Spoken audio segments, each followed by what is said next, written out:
Anak, pamilya, nanay, tatay, kapatid, yan naman yung mga kalakasan ninyo. Lumalakas kayo, tumitibay kayo, at yung mga pagod ninyo nawawala.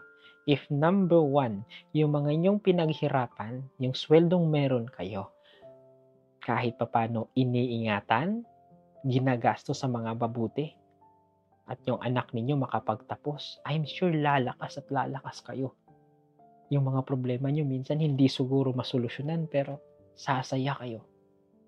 Because OFW, ang kadalasan na kasiyahan nila is yung mga taong dahilan nila kung bakit sila naging OFW. Tama ba, OFW?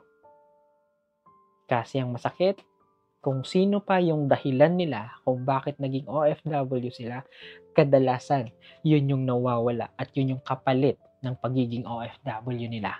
Yung anak niya, gusto niya